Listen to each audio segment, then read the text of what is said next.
My name is Elena Carter. If you saw me walking down a busy street in Chicago, you would probably think I was just another successful woman in heels, neat hair, tailored coat, coffee in one hand, phone in the other. What you would not see is the storm inside my chest. For years, I wore perfection like armor. I worked in corporate law. Long hours. Sharp mind. No weakness allowed. My husband, Marcus Carter, was a rising star in real estate development. Charismatic, handsome, charming, the kind of man people naturally trusted.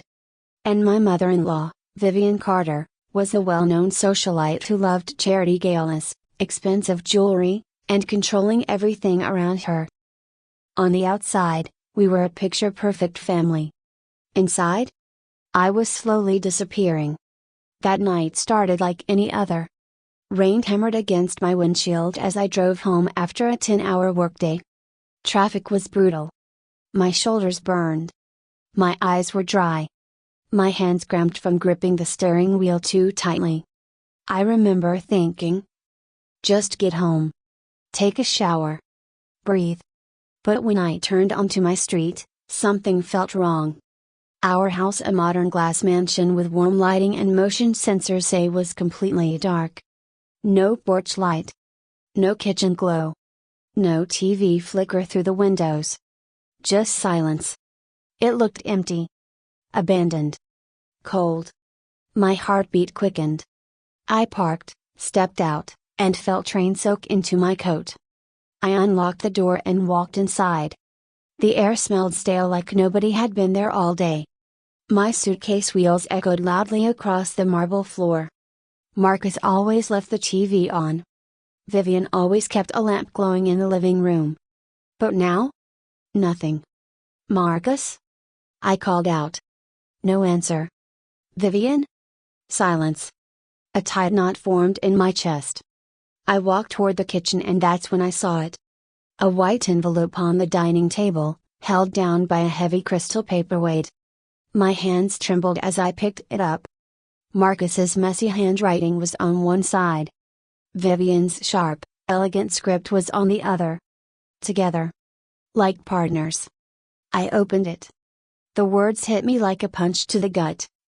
We needed to take a sudden trip to clear our heads. We won't be answering calls. Take care of Grandma Rose in the back room. That was it. No apology. No explanation. No instructions. Just abandonment. Grandma Rose, Marcus's grandmother, had suffered a stroke 3 years earlier. She could barely walk. Barely spoke. Needed constant care. And they had left her alone. For 2 full days. 2 days without water. 2 days without food. 2 days without help. It was almost midnight. I dropped my suitcase and ran down the hallway. The door to her room was slightly ajar. A horrible smell rushed out, stale air, sweat, old sheets, and something worse. My stomach twisted. She lay on a narrow bed in the center of the room. Her skin was pale. Lips cracked. Breathing shallow. For a second, I thought she was already dead. I grabbed her hand. Ice cold. I ran to the kitchen, filled a glass with warm water, and rushed back. I lifted her head gently and slowly fed her water with a spoon. At first nothing. Then she coughed. Then she swallowed. Tears streamed down my face as I kept going. I cleaned her face. Changed her clothes. Wrapped her in a fresh blanket. All I could think was, how could they do this? Marcus was my husband. Vivian was her own daughter. And they left her to die. I stood up to call 911. But suddenly, her hand grabbed my wrist. Firm. Strong. Not weak. I froze. Her eyes opened. Clear. Sharp. Fully aware. She looked directly at me. And said clearly, "Do not take me to the hospital." My heart slammed. She hadn't spoken a full sentence in years. She pulled my wrist closer. "Help me," she said quietly. "Help me make them pay." That was the moment everything changed. Grandma Rose told me to lock the door and close the curtains. I obeyed. She pointed to an old dresser in the corner. "Move it." My hands shook as I pushed it aside. Underneath was a loose floorboard. She told me to lift it. I pried it open with my house key. Inside was a small polished wooden box. Old. Beautiful. Carefully kept. She told me to bring it to her. Her hand steady now opened it. Inside were small bottles filled with dark liquid and strange pills. Before I could stop her, she drank from one bottle. No water. No hesitation. For a moment, nothing happened. Then her breathing deepened. Color returned to her face. She slowly sat up on her own. Straight back. Strong shoulders. The fragile old woman vanished before my eyes. I stepped back in shock. She smiled faintly. "Now you will see the truth." She walked to the wall. Behind an old calendar was a hidden switch. She pressed it.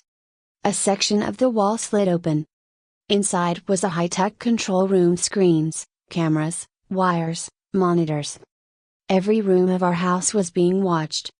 Living room. Kitchen. Hallway. Front yard. She sat in a chair like a queen behind a command center. She clicked a button. A video appeared. It showed Vivian in the living room. In the corner, Grandma Rose sat silent in her wheelchair. Suddenly, Vivian kicked the wheelchair hard. I gasped. Grandma's body jerked violently. Vivian leaned down and screamed at her. "You are a useless burden. You cost us money. Why won't you just die already?" Then she spit on her food and shoved it toward her mouth. I covered my face in horror. Grandma didn't stop there. She played another video. Marcus sat with a woman, Olivia, his cousin. They were too close. Too comfortable. He laughed and said, "Once the old woman dies, everything is mine. Rachel is just a paycheck. I'll throw her out and marry Olivia." Olivia asked about Grandma's medicine. Marcus smirked. "I've been giving her something that slowly shuts her down." My world shattered. All my money. All my overtime. All my sacrifices. Used to poison her. Grandma turned to me calmly. "They are not careless, Elena. They're killers." She then told me her real identity. She was not a poor old widow. She was Rose Montgomery Hale, founder of a massive financial empire controlling banks, real estate, and investment firms across several states. Everything Marcus thought he owned belonged to her. The house. His job. His car. His lifestyle. All gifts from her. And she had faked weakness for years to see who truly cared for her. Only I passed the test. She took my hand. "You treated me like a human being. That is why I trust you." That night, she made one call. By dawn, her personal attorney Gregory Shaw arrived. When he saw her standing strong, he bowed slightly. "Good morning, Chairwoman Hale." Within hours, teams arrived. Marcus and Vivian's furniture was thrown out. New luxury furniture moved in. The house transformed. And then, Grandma told me to text Marcus. I sent a message. "Grandma isn't breathing. She's cold. I don't know what to do." His reply came quickly. "Don't call anyone. Wrap her in a sheet and leave her in the back room. I'll deal with it later." No sadness. No shock. No concern. Just inconvenience. Gregory nodded. "That seals everything. The trap was set." That night, the house was dark again. Elegant curtains drawn. Crystal chandelier off. Silence everywhere. Grandma Rose sat tall in a leather armchair, dressed in a tailored suit. 2 security guards stood behind her. I sat beside her, heart pounding. Then we heard it. A car in the driveway. Laughter. Marcus. Vivian. Olivia. They walked in casually. Marcus flipped the light switch. The chandelier blazed to life. They froze. The house looked brand new, expensive, polished, powerful. And in the center sat Grandma Rose. Alive. Strong. Untouched. Marcus whispered, pale. Grandma, what is this? She placed her teacup down slowly. If I were truly dead, you'd already be rich. But here I am. He turned to me in panic. Elena, what did you do? I stepped forward. You are standing in a house that was never yours. Gregory walked out of the shadows with a thick legal folder. He calmly explained. The house belonged to Grandma's foundation. Marcus's job was terminated.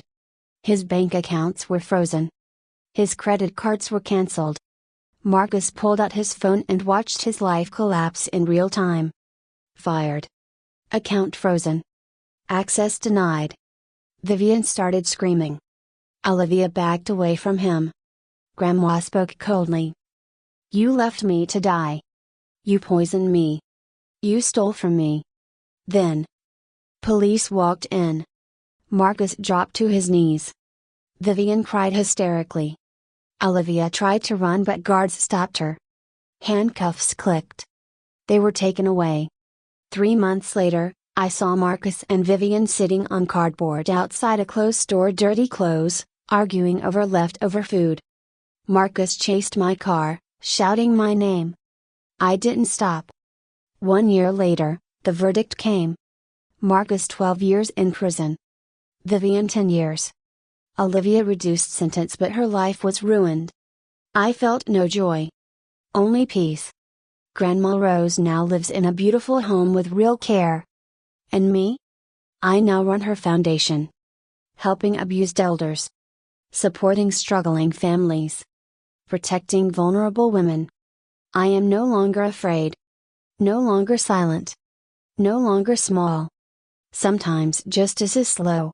But sometimes it arrives like a storm and washes everything clean. Grandma often tells me.